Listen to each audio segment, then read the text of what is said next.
about how to find out probability of binomial distribution. A binomial distribution is basically a discrete probability distribution. Now, a discrete probability distribution is applicable to the scenario where the set of outcome is discrete. For example, you can say tossing of a coin, right?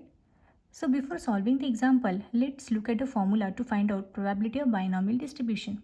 So the formula is probability of x is equal to ncx into p raised to x into q raised to n minus x, where this capital X represents random variable x, small x is the number of successes among n trials, this n represents number of fixed trials. Now this ncx is nothing but the combination, so it is combination of x successes from n trials. Now there are two more terms which is very important from the point of view, binomial distribution point of view. So this is p and q. So this p is probability of success and q is probability of failure. So you can say p plus q, that means probability of success plus probability of failure, is always equal to 1. So from this you can say that q is equal to 1 minus p, right?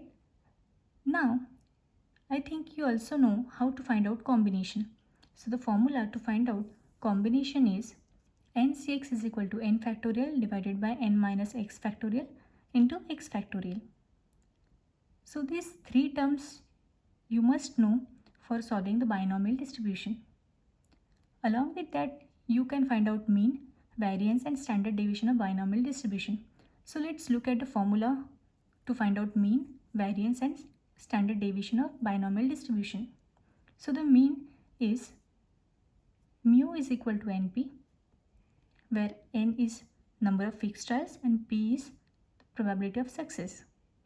Now to find out variance, formula is npq, and for standard deviation it is square root of variance, that is square root of npq, where n is again number of fixed trials, p is probability of success and q is probability of failure. Okay, so let's solve example. So in the old days there was probability of 0.7 of success in any attempt to make a telephone call.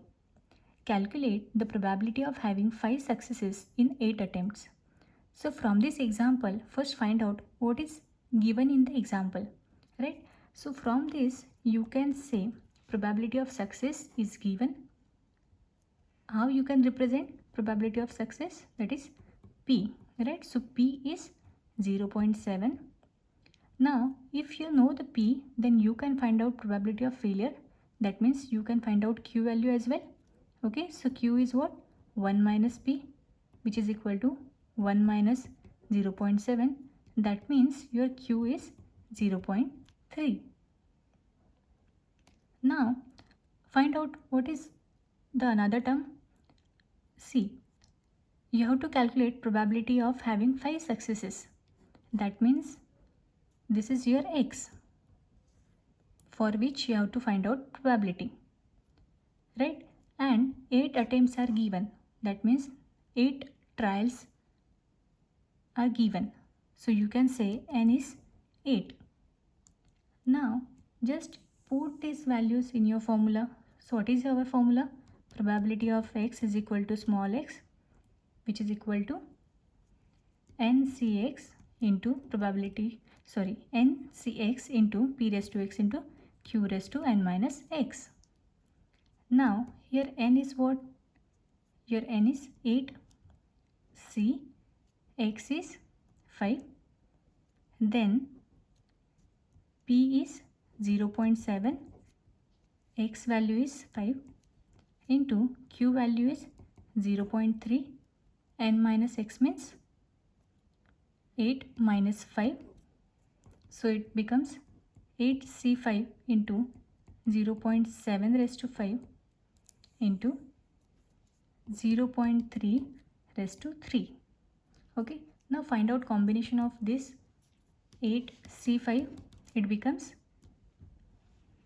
8 factorial divided by 8 minus 5 factorial into 5 factorial. Okay, once you solve this, you will get value of 8C5 is 56. Okay, so now put this and solve this equation. So 8C5 is 56. If you take 0.7 raised to 5, the value is 0.168, and 0.3 raised to 3 is 0.027. Okay, after solving this, you will get answer as 0.254. So this is the probability of having 5 successes in 8 attempts.